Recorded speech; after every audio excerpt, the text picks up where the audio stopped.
All right, welcome back to a special episode of the No Problem Parenting podcast, where we navigate the ups and downs of parenthood with an optimistic mindset in the midst of hard times and unimaginable tragedy. Today's episode is a special dedication to someone whose spirit continues to inspire and uplift us all. Charlie Boyk passed away last year on his way home from his hockey game at the age of 17. He also wore the number 17 jersey. Charlie did nothing wrong. The icy road proved too powerful, even at a slow speed. Charlie's memory lives on through the incredible initiative called the Charlie Boyk Skate-Free Zamboni Spirit Ride. Today, we're honored to shine a spotlight on this heartfelt project that seeks to spread Charlie's joy and love for life. As part of this memorial, we're encouraging everyone to join us in supporting the Charlie Boyk Skate-Free Zamboni Spirit Ride. It's a mission to get Charlie's spirit on as many Zambonis as possible, not only across the United States, but beyond. This passion project is fueled by Jeff, Charlie's dad, calling upon anyone with associations to lend a helping hand. In return, they're offering stickers to anyone willing to contribute to this cause and keep Charlie's spirit alive through the Skate-Free Zamboni Spirit Ride. Now, before we dive into today's episode, I want to take a moment to reflect on the power of community and how we can make a difference together, both locally and globally. We want to extend our deepest recognition and empathy to all parents and siblings who have experienced the profound loss of a child. Losing a child is an unimaginable journey filled with complex emotions and challenges that no words can fully capture. To those parents who navigate each day with strength, courage, and resilience, we see you. To the siblings who carry both the joyous memories and the weight of the absence, we acknowledge your unique journey. Our hearts go out to every family affected by child loss. You are not alone, and your strength is a testament to the enduring power of love. In today's episode, as we celebrate the memories of Charlie and William, let us collectively hold space for those who carry the heavy burden of grief during this holiday season.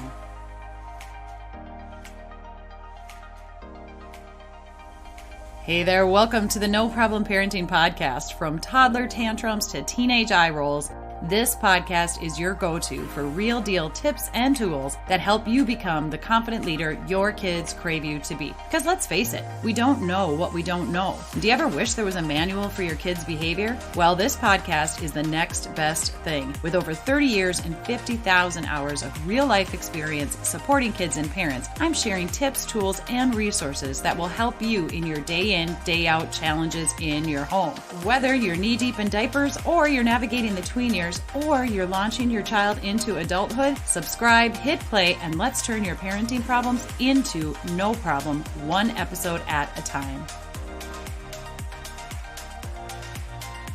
All right, parents, now I am absolutely thrilled to welcome a truly remarkable guest to our show today. Meet Nick Shaw. Nick is an accomplished executive coach, author, and speaker. His profound insights into personal transformation, self-discovery, and authentic leadership have left an enduring mark. With the 2023 release of his debut book, My Teacher, My Son, Lessons on Life, Loss, and Love, Nick invites us into a soul-stirring narrative, sharing the intimate journey of losing his son, William. I'm honored to have you here with us today, Nick. Welcome to the show. Yeah, thank you, Jackie. I'm very happy to be having this conversation with you today. For the listeners who don't know about My Teacher, My Son, just kind of give us an idea of why you decided to write the book. Sure, absolutely. So almost 5 years ago, while we were skiing in Big Sky, Montana, my oldest son, William, died in a totally freaking tragic ski accident. He was a good skier and he didn't die in any crazy, challenging run. It really was just something out of the blue. And after he died, as you can all imagine, we went into just, a state of disarray and chaos. Our lives were literally turned upside down. And as I was starting to process my grief, I had this visceral need to make sense out of something that seemed so random and tragic and sort of senseless. And for me, that meant making meaning out of it. And so I just wanted to try to learn as much as I could from what happened to our family so I could live my life differently and then share those learnings with others, right? So my hope is that Fortunately, not everyone loses their child, but I think when you face tragedy, you can get some really powerful perspectives on life. And I just wanted to share that so others can benefit. You talk about in the book that you're an introvert, your wife is the extrovert. And so many people might have thought that she'd be the one to write the book. I think being an introvert, someone who's quite at ease, going inward and reflecting with myself, helped me to process, right? So, what I would do every day for probably 5 or 6 months after William died, I would go into his room every morning. I would sit, I would meditate, and I would reflect on the question, what can I learn from this? And so that's just something that I'm comfortable doing as an introvert. So it helped me just be with my thoughts. And then I think the stretch for me is, normally as an introvert, I tend to keep those thoughts in my head, but I use writing as the outlet to sort of get them out of my head and sort of make them come to life. And then as I started to realize that they could be helpful, that's when I had the inspiration to write the book. Because I by profession, I'm an executive coach, and I work with all manner of different types of people. And I realized that many people struggle with similar things that I've struggled with. And that, that when I was reflecting on sort of how could I live my life differently, it had to do with facing some of the limiting narratives and beliefs that I held throughout my life that have gotten in my way. And again, working with many clients, I see many clients deal with the same thing. And I thought, well, why not share that with them? I learned a lot from reading the book. William, at just 9 years old, when he passed, was kind of an old soul.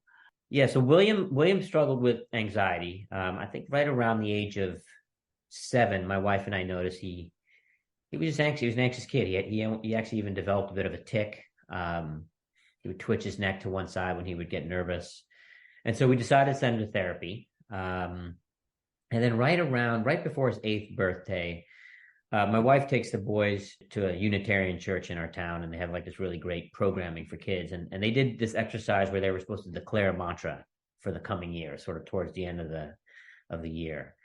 And he wrote on a note card in bright red marker, "Be yourself." I mean, so think about that. Not even 8 years old, this kid declares his mantra, "Be yourself." And honestly, in that next year of his life, or I guess the year that preceded his death, he really sort of grew into who he was. He found his own sense of style. He found sports that he enjoyed. He just blossomed.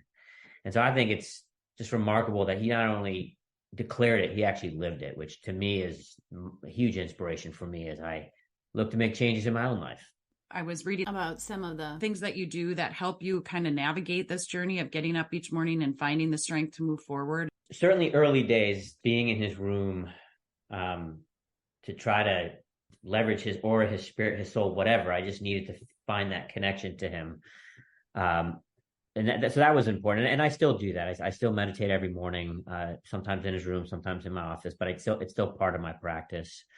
As far as rituals, as a family, we've developed quite a few rituals. So, on the 19th of every month, so he died on February 19th, we have tacos every 19th of every month because he loved tacos. That was his favorite food. So we honor him every 19th. We light a candle and honor him and eat tacos. We also are now avid followers of Dia de los Muertos, which is the Mexican Day of the Dead celebration, which is to celebrate the dead by never forgetting them. So we set up what they call an ofrenda, which is like an altar with sort of all reminders of who he was, and we put it up every November 1st, and we have a big Mexican meal that night, and we have a lot of different traditions where we try to keep him alive. We have pictures of him everywhere in our house. We talk about him all the time. So we've definitely, and everyone does it differently, but our approach was we want to keep talking about who he was. Number one, so we can stay connected, but so my middle son, Kai, always has an outlet. And also my son, Bodhi, who's never met his oldest brother, will get to know him just in a different way. I love the traditions of that. I love keeping him front and center in your family. Let's talk a little bit about Kai. He was 6, and just the devastation of all of this tragic accident, and how did you help him through this? What kinds of things did he need that you had to offer him that you, in the midst of your own trauma and grief, it was difficult to do, but you found the strength to do it? Yeah. So a couple of different ways. I think one of the ways I think that was important was letting him grieve in his own way. Grief is very personal. I like I've coined the phrase unique grief, right? Everybody's grief is different depending on who you are, what your makeup is, what your personality is. And I remember a very distinct moment. It was, I don't know, maybe the week after William died. We were back home in Massachusetts, and for my wife and me, we couldn't look at pictures of William because it was way too painful. And so we had friends over who were helping us plan the funeral, and they needed a picture of William for the obituary. So I said, just take my phone and go find one. I didn't want to be part of that. And so they did that, but then somehow the phone had gotten into Kai's hands. And I saw that, and I walked over, and I was like, my instinct was, I got to get that phone out of his hands. I don't want him to feel that pain. But then when I walked up to him, he had this huge smile on his face as he was scrolling through pictures of his brother. And I realized that, well, yeah, I couldn't see William in those early days, but he could, and so don't take that away from him. Let him do it in his own way. And honestly, he was role modeling for me, right, in that moment, that there are different ways to do it, and this is my way. And God, I can't wait till the day where I can do that. So that was a pretty powerful moment. But letting him do it in his way, I think, was a big part of it. And I also think, just not being afraid to show, your pain and your vulnerability. I think there is an instinct to try to shield a child from that, but I think the more we can role model for them that it's okay to be sad, to cry, to whatever, to be angry, whatever the emotion is, the better, because you don't want to teach them to suppress it, right? Well, absolutely. And then also being able to be vulnerable in front of your kiddos. Well, I think number one, it's not being afraid to show what it might be perceived as weakness, right? So crying or being sad. I mean, particularly for men, right? That at least in when I was brought up, men didn't cry. You didn't show sadness. It wasn't sort of what was role model for me. So I had to role model that for him. I mean, you want to teach them that all of it's okay, right? And you shouldn't, and there is no right or wrong way to be, and sharing your feelings is an important part of being a human being. So I think that was a big one. Is just letting him know that it's okay to have emotions. Also letting him know that it's okay to make mistakes. I certainly made many mistakes, right, through the grieving process, because it's the first time I've ever had that kind of loss and gone through that process. Yeah, so there's no parenting manual for that, is there? None. And so I think acknowledging when you make mistakes is a big part of, for me, being vulnerable. William taught you so many things while he was living, and even now, and again, hence the title of the book, My Teacher, My Son. You talk about key parenting lessons that you learned from William. Can you share those with us? Well, I think one of the biggest ones is the fact that our children, they look to us, right? I mean, we are their mental map of what it means to be an adult, what it means to be a human being. They look at everything we do, and they do what we do. Just ask yourself, for anybody who's listening, how many times have you said something and then, I sound just like my mother, I just sound just like my father, right? And we do that all the time because we take cues on how to be from our parents. And I think with that comes a huge responsibility, because for better or for worse, they will take all the good and they will also take all the bad. Yeah. And so I think for me, that's one of the biggest lessons, is that we have to be very intentional about how we show up as parents, because we are literally shaping human beings, and we have to be mindful of what we do, what we say will be taken on by them. That's the biggest one. And I think, I mean, I'll echo again, vulnerability, the ability to be able to let your child know when you do make mistakes, because guess what? We're human too, and we are not these infallible superhuman people. As parents, we make a lot of mistakes. So I think that vulnerability piece is extremely important as well. Another one, I remember a time when I was with William, and we were mountain biking, and I got lost, and I was frustrated, and I was getting angry. And I think naming emotion is an important one too. Because number one, I think it's good practice to teach our kids how to name emotions and connect with their emotions. But also, when you are angry, if you tell them that you're angry and you tell them why you're angry, then they don't necessarily think that you're angry because of them, but it's a different reason. So that I remember that time I was mountain biking, and I told him, and he just looked at me with accepting eyes, and I think that's an important thing to do as parents. Absolutely. My whole thing at No Problem Parenting is becoming the confident leader that I say our kids crave us to be. But being confident doesn't always mean that you know everything. You're walking through life with ease and you just have all the answers. Think part of being confident is letting your kids know when you don't know what to do, or when you are sad, or when you are frustrated or angry. It's modeling that as well, and then how you can deal with that situation and overcome it. Yeah, absolutely. Because look, I get it. We want to protect our kids, right? And we want to paint this picture of this perfect life that has no ups and downs, and that your life has been great. But it's not reality, right? Once those kids leave the home, they will realize that there's going to be plenty of opportunities for them to make mistakes and fall on hard times, and so you have to just prepare them, I think, emotionally to deal with that stuff. Absolutely. Living with intentionality is super important to you and your family as well. How are you intentional today, 5 years post William's passing? I think for me, a big part of that is being a little bit more mindful of where my focus is. In particularly when I'm with the kids. As we all know, this life is busy. There's a ton of stuff that gets thrown at us, a ton of content that gets thrown at us. Our phones are certainly not a big help in the realm of being present. But I think it is about just being mindful of when you are with your kids, be with your kids. Don't be with your phone or thinking about what you should be doing for work or whatever else is going on in your life. And I get that it's hard because we are very busy, but just if you can just remind yourself, just make the choice. If you are too busy to be with your kid, then go do what you have to do as opposed to, being only half present for your child. So I just try to remember that as much as I can. And I certainly I certainly fall down on that plenty. But just again, if I'm with one of my boys or even with my wife or with anybody for that fact, it's just be with them.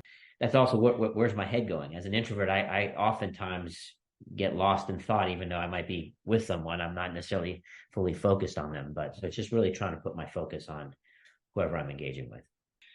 You have to be honest with yourself and say, can I be here for my child in this moment? And if the answer is no, then and maybe in this case, if my wife was in a better place, then I draw on her, and so we tag team a bit, right?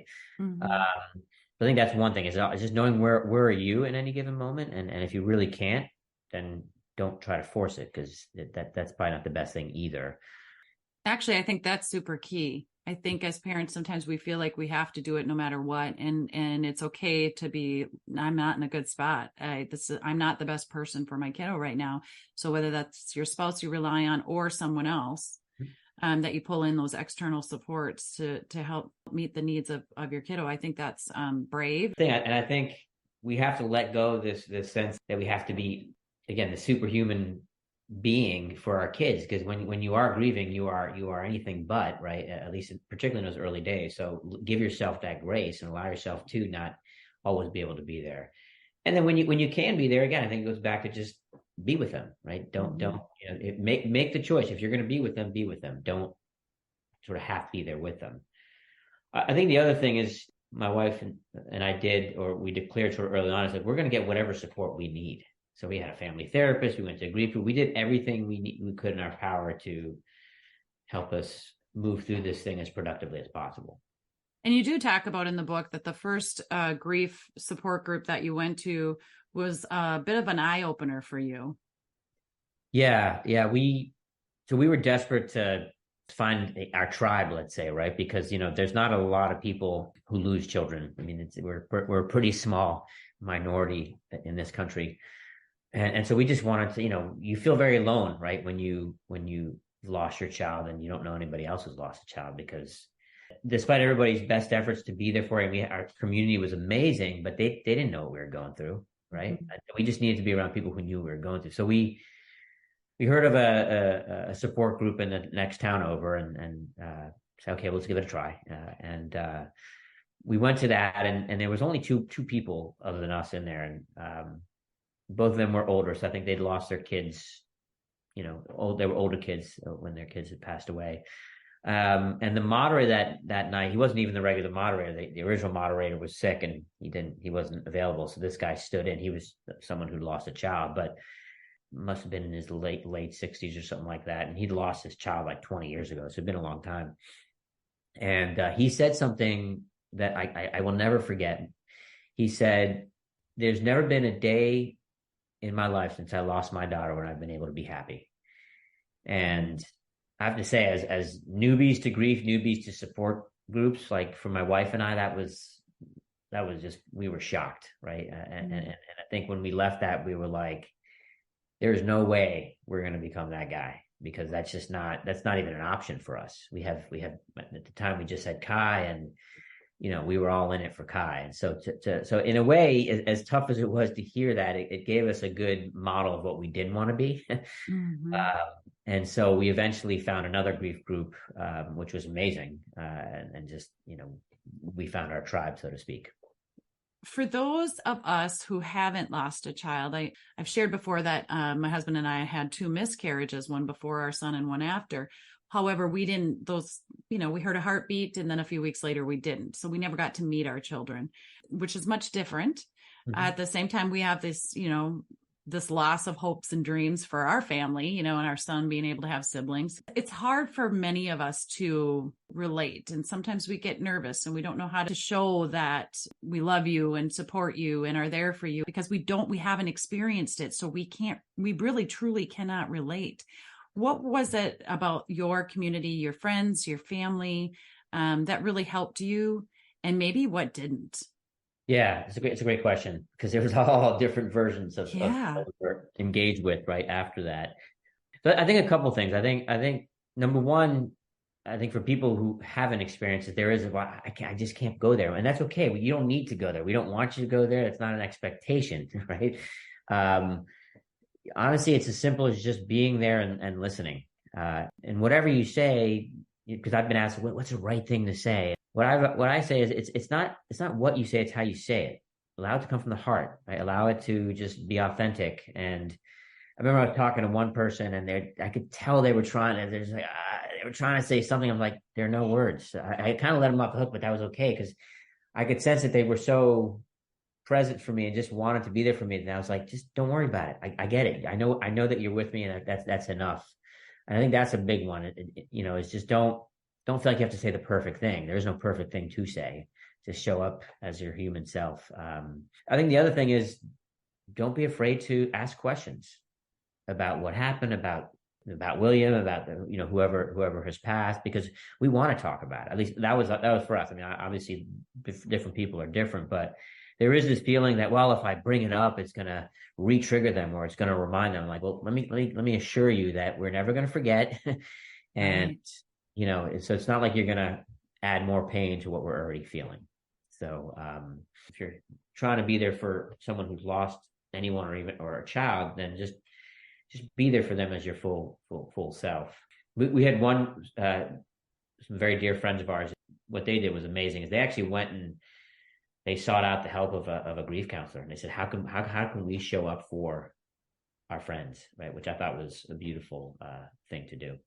One of the things that I have learned over the years is that it's important to not be afraid to say their name. In fact, say their name, say the loved one's name. The parents want to know that their child is going to be remembered and is still a part of your life, and you have memories of them, and you want to share those, and you want to talk about those. Yes, we love it when people share memories of William, or ask us questions about him. That's the best thing ever, right?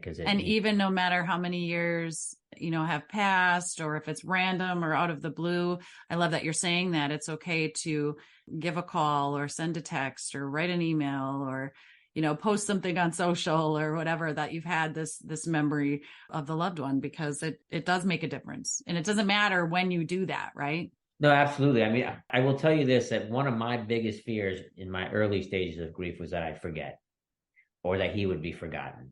And so I think, yes, the more you can ask questions, offer memories, we want our child to be remembered, And I love that you have a way for people who have never met William. They have an opportunity to learn a little bit more about him and his story and his legacy. And that is through the Williams Be Yourself Challenge, which people can find at williamsbeyourselfchallenge.org. Correct. Yep. Tell us a little bit about the mission behind that. Yeah. So where it started it actually started with a handful of parents in our town, primarily mothers, because, William, he died when he was 9. And so, his his friends, right? It was a huge, I mean, we went away on our winter break, right? And then he died. And then, so like, and many families here in the Northeast go skiing, and then they came back and they found out a classmate had died. And while the school did everything they did, to provide resources, it had it's not just one and done. It had lasting impact. And so these mothers started to notice, even a year after, their kids were still grieving and still struggling with it. And so they felt like they needed to provide some resources to help their kids honor and remember William.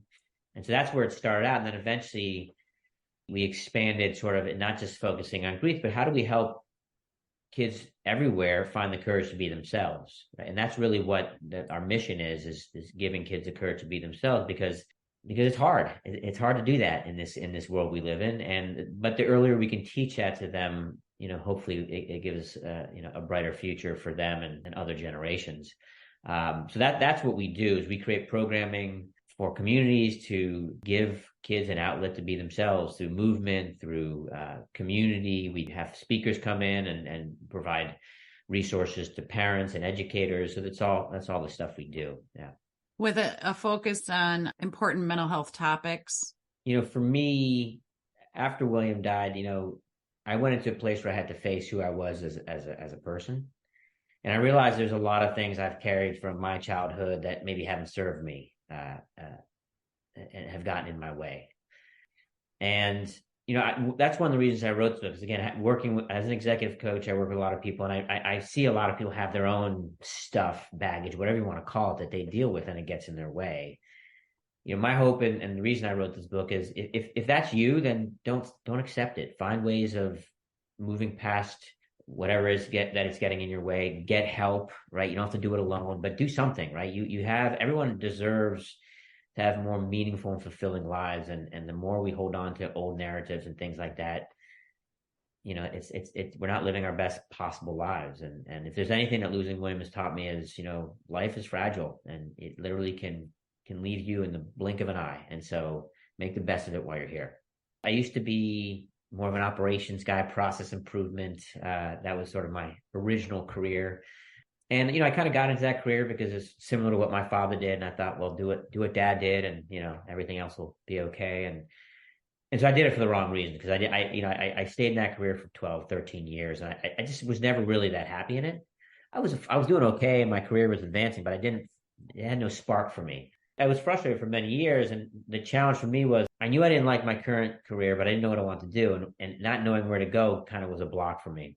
And so when William was born, that was kind of sort of the straw that broke the camel's back, because here I am holding my newborn son, and I realized that he's going to look to me for what it means to be a man, right? I mean, I'm his role model, and I didn't want a role model for him that you should be doing anything that you're not even remotely passionate about. So that was kind of the thing that finally said, okay, you know what? You don't know what you want to do, but that's okay. Just take a leap of faith and go explore. And through a lot of soul searching and reflection, I eventually found my way to coaching.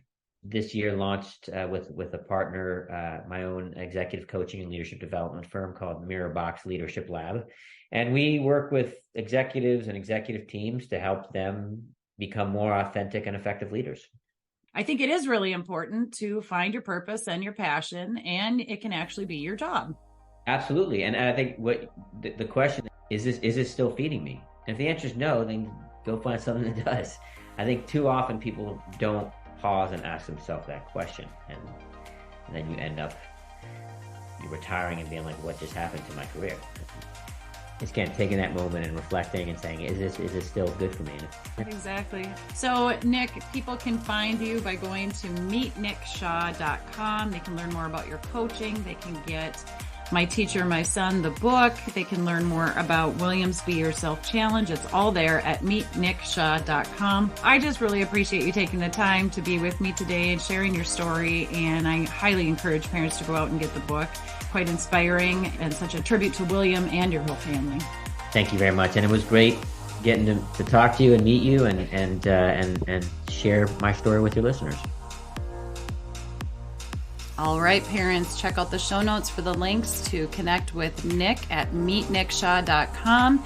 You can also learn how you can participate in the Williams Be Yourself Challenge and how to get a skate-free Charlie sticker for your local hockey rink Zamboni.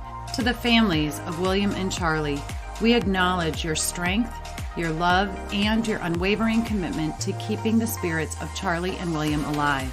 In every word spoken, in every shared memory, we find a celebration of life and an enduring bond that transcends time. Because in keeping the memory of our loved ones alive, we find comfort and a profound connection that creates a sense of unity as we navigate the complexities of parenthood together. Remember, parents, you are not alone, and there is strength in both our local and global communities. So until next time, keep parenting with love, intention, and a spirit of resilience. Hugs and high fives, Jackie.